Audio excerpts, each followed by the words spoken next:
नमस्कार। मैं शुरू करूंगा। सबसे पहले तो जो कल कश्मीर घाटी में एक कश्मीरी पंडित की हत्या की गई और आज भी शायद सवेरे खबर आई है कि 2 और लोगों की हत्या हुई है, तो मैं कांग्रेस पार्टी की तरफ से अपनी तरफ से जो हताहत हुए उनके परिवारों को बहुत गहरी संवेदना प्रकट करता हूं।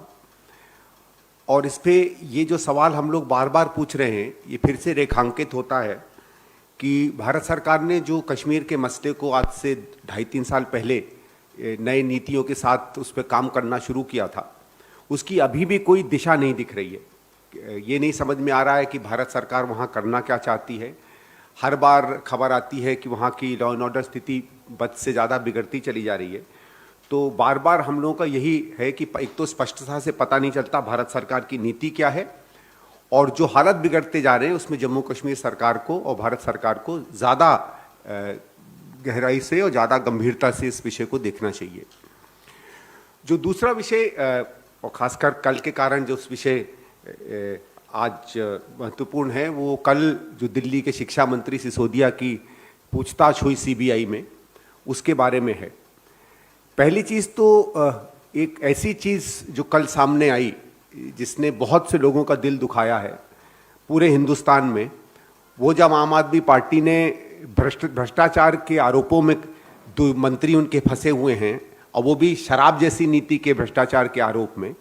और ये ऐसी कोई भ्रष्टाचार के आरोप नहीं है कि उसको कोई भारत सरकार या सीबीआई या ईडी निकाल के आई है।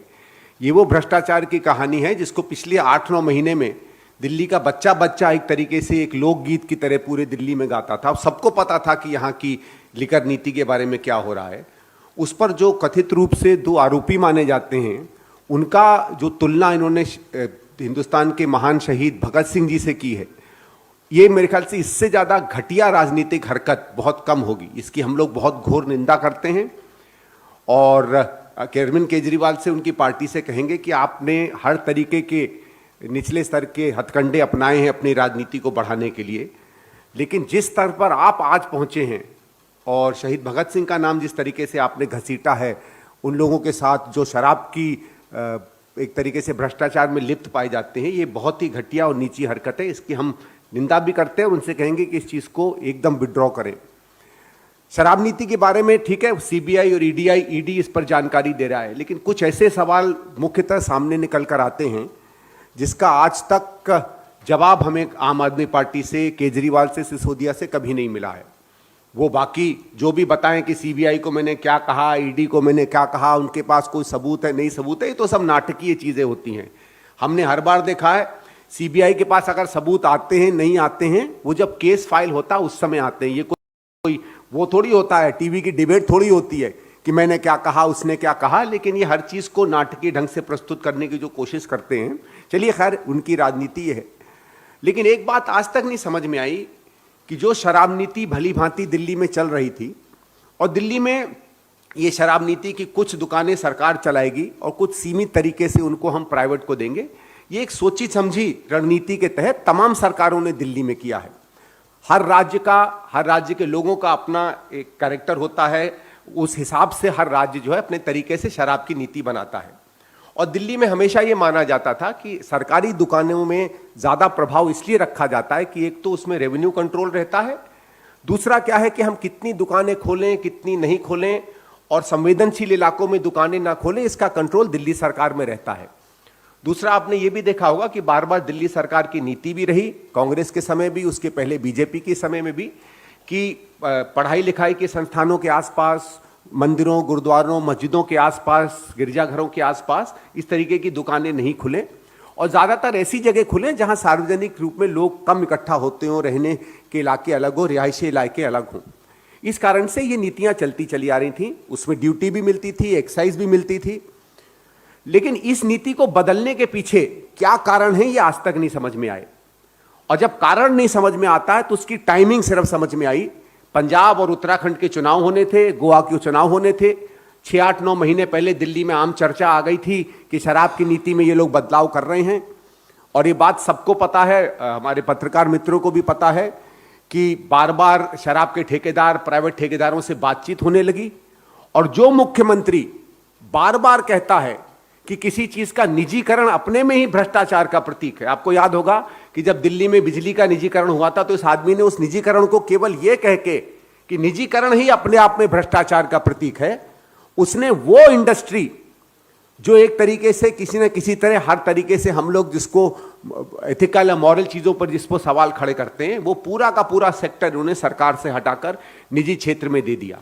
तो निजीकरण को जो भ्रष्ट मानता था, अब आप समझ लीजिए उसने अगर निजीकरण शराब की ठेकेदारी का किया है तो उसके पीछे क्या मंशा होगी, कम से कम परोपकार की और टैक्स की मंशा तो दिखती नहीं है। इस बात को मैं सीधे सीधे रेखांकित करना चाहता हूं।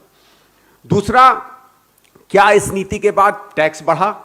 जो अभी हाल फिलहाल पिछले कुछ दिनों से आंकड़े निकल कर आए हैं उसमें यह बात दिखती है कि जहां दिल्ली सरकार को जिस तरीके का टैक्स जिस रेट पर मिलना चाहिए था उसमें कमी आई, सरकारी कंपनियां जो उसको चलाती थी उनके मुनाफे में कमी आई, और करीबन केवल पिछले 6-8 महीने में जिन प्राइवेट सेक्टर के लोगों को इस तरीके का पैसा मिला है, उन लोगों को ही अगर आप माने तो 1900 करोड़ के करीब फायदा केवल पिछले 5-6 महीने हुआ जब तक ये नीति चल रही थी।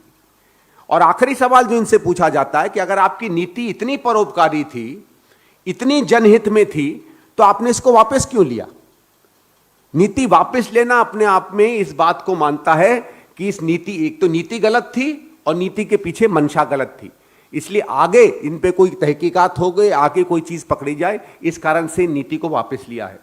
बाकी हम इंतजार करेंगे, हम इतना ही उम्मीद करेंगे कि सीबीआई और ईडी निष्ठा से और ईमानदारी से इस पर अपनी तहकीकात करें। कई बार हमने देखा है कि इस तरीके की तहकीकात में भी हम लोगों को शक होता है कि भारतीय जनता पार्टी और आम आदमी की पार्टी के बीच में कुछ संबंध रहते हैं। वो संबंधों के बेसिस पर ये इंक्वायरी होगी या सही में सच और न्याय को देखने के लिए ये इंक्वायरी होगी, इसकी हम आशा करते हैं।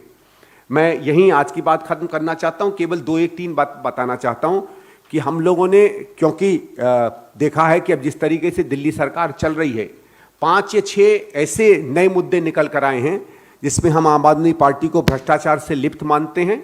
अगले 3 या 4 दिन में इन सारी की सारी बातों पर आपसे भी हम लोग रूबरू होंगे, और हमने रणनीति बनाई है कि एलजी साहब के पास और एलजी साहब के साथ साथ गृह मंत्रालय में इन 4-5 चीजों को ले जाकर उनसे हम डिमांड करेंगे कि नए विषयों पर भी जहां वो संभव माने, एसीबी को चाहे तो एसीबी को, सीबीआई को चाहे तो सीबीआई को, जिस भी संस्था को चाहे उससे इन 4-5 उन चीजों पर भी तहकीकात करवाएं जहां हमारे पास इस तरीके की जानकारी और कुछ सबूत आए हैं कि आम आदमी पार्टी की सरकार जितना लिकर में भ्रष्टाचार कथित रूप से हुआ है उसके बराबर ही और चीजों में भी ये काम चल रहे हैं। बहुत बहुत धन्यवाद। इस मुद्दे पर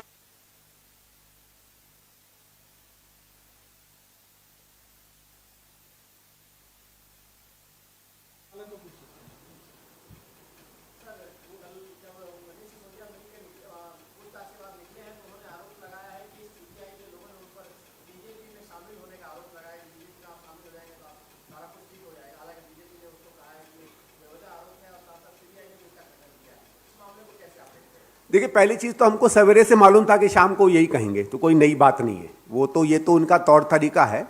और मैंने ये भी सुना उसके साथ साथ कि सीबीआई ने कहा है कि पूरे समय उन्होंने वीडियो रिकॉर्डिंग की इस पूरी चर्चा की।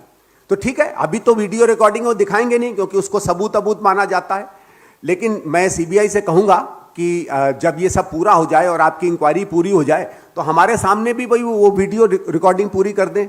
और इनके सबूत तो वही हैं, आपको पता नहीं याद है कि नहीं, मैं तो 2013 से अरविंद केजरीवाल का इंतजार कर रहा हूं कि मेरी कॉमनवेल्थ के सबूत ले आए। वो सबूत तो आज तक आए नहीं, ये सबूत भी आ जाएंगे तो देख लेंगे। अभी तो 8-10 साल पड़े इन सबूतों का भी सामने आने के लिए।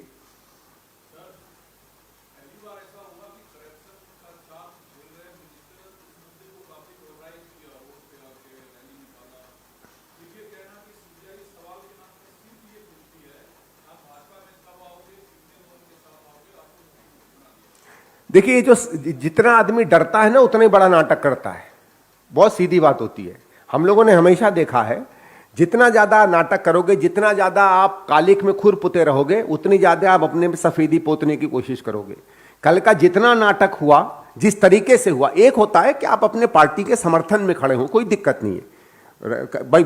आम आदमी पार्टी को लगता है कि सिसोदिया भ्रष्ट नहीं है या बेचारा सिसोदिया ने किसी और के लिए इकट्ठा किया, जो भी वो समझते हो तो वही बेहतर जानेंगे, उनके साथ आप खड़े हो, कोई दिक्कत नहीं है। लेकिन जो एक उग्र रूप, उसके बाद अपने आप को भगत सिंह जी बता देना, गाड़ी में तिरंगे झंडे को लहराना, और जिस तरीके से ये मार्च किया है, वो सब इस बात को दिखाता है कि आप केवल सही मुद्दे से लोगों का ध्यान भटकाना चाहते हैं, उसको कहीं और ले जाना चाहते हैं। और जहां तक सीबीआई की बात है, भाई सीबीआई के अंदर क्या हुआ, ये तो हमेशा से होता है, हर पार्टी सेलेक्टिव लीक करती है, भारतीय जनता पार्टी भी यही करती है। आपने देखा होगा कि जब ईडी में या सीबीआई में हमारे कुछ सीनियर लीडर्स को ले जाया जाता था, तो भारतीय जनता पार्टी भी लीक करती थी, इस सवाल का जवाब नहीं मिला, ये बढ़िया सवाल आया, इस तरह पे लीडर ने कुछ नहीं कहा। तो ये तो जो लीक करना चाहे उसी से पूछिए साहब। आज तक मैंने कम से कम इस बात को तो नहीं देखा कि सीबीआई अंदर जो बात करती हो उसको प्रत्यक्ष रूप से किसी से कर दे। अब इनको अगर डराया धमकाया गया है तो इनको प्रूफ इन्हें को देना चाहिए ना। ये तो इसमें तो ओनर्स ऑफ प्रूफ सिसोदिया जी पे पड़ जाता है ना। लेकिन एक बात तो मैं बार बार पूछता हूं कि इन्होंने इतने लोगों पर आज तक इल्जाम लगाया, ये भी एक इल्जाम ही लगा रहे हैं, इनका एक भी इल्जाम पिछले 7-8 साल में किसी के खिलाफ 1% भी प्रूव नहीं हुआ। तो क्या है, मैं किस बात पर इनके किसी इल्जाम को आज मानूं? वो इल्जाम चाहे कांग्रेस पे रहे हों चाहे किसी और पार्टी पे रहे हों।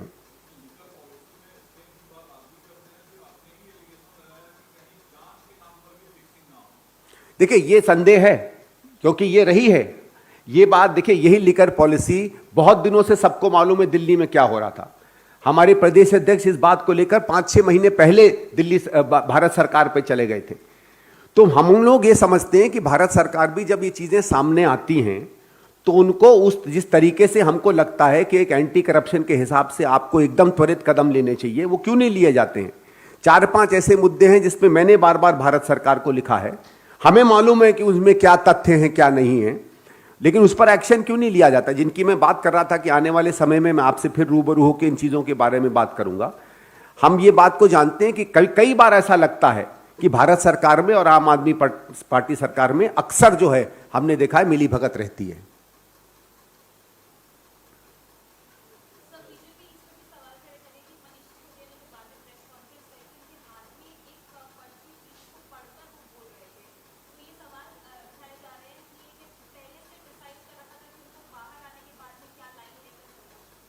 हो सकता है मैम, जैसे मैंने कहा हमको तो सवेरे से कल मालूम था। हम लोग कल जब आपस में चर्चा कर रहे थे तो हम लोग 2-3 चीज़ों की चर्चा कर रहे थे। हमने कहा अगर ये अरेस्ट नहीं हुआ तो फौरन केजरीवाल ये कहेगा कि अब ये जा रहा है। हो सकता है ये भी कह दे कि आम आदमी पार्टी के डर से उन्होंने छोड़ दिया।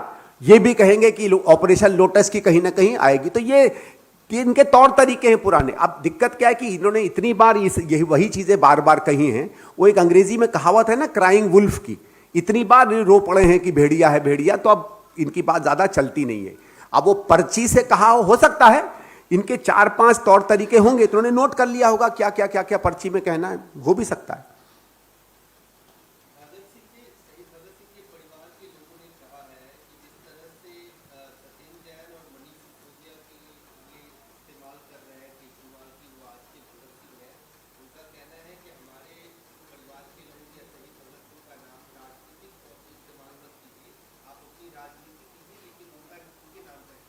नहीं, बिल्कुल इस बात का हम लोग सम्मान करते हैं, और न केवल उनके परिवार के लोग, हर आम भारतीय को इससे ठेस पहुंची।